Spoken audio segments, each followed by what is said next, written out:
That right at this moment we are witnessing genocide, the genocide of the people of Gaza, after years and years and years of us witnessing their destruction and the pain inflicted upon them by an apartheid regime, while the world sat back and watched it happen. Now, we are told, and I've heard a few times in this chamber, that even wars have rules, but it cannot be the case that the breaking of those rules is okay to be done by some countries.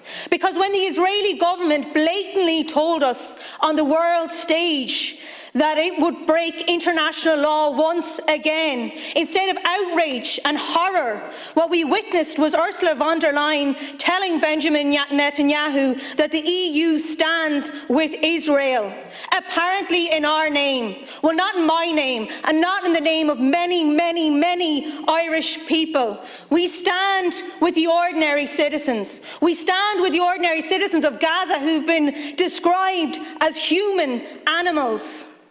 And when we see this, when we see the breaking of international law, when we see the cutting of water, of food, of electricity to the people of Gaza, that is clearly a war crime. When we see the indiscriminate bombing of the people of Gaza, that too is clearly a war crime. And it is too a war crime when we see the bombing of civilian infrastructures.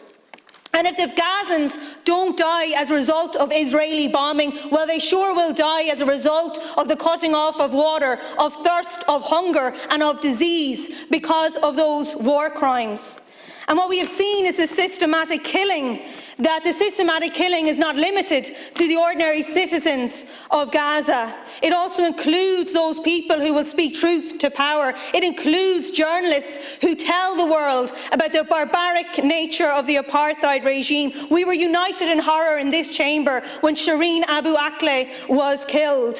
And again, we have witnessed the killing of more journalists. But at that time, after the killing of Shireen Abu Akleh, it was forgotten.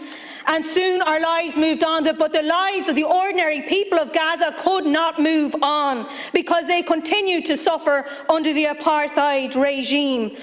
That we must, as Irish people and as this Dáil, call for the immediate ceasefire. We do not have the luxury to say that we don't know what the people of Gaza are going through. We must be united in our calling for an immediate ceasefire.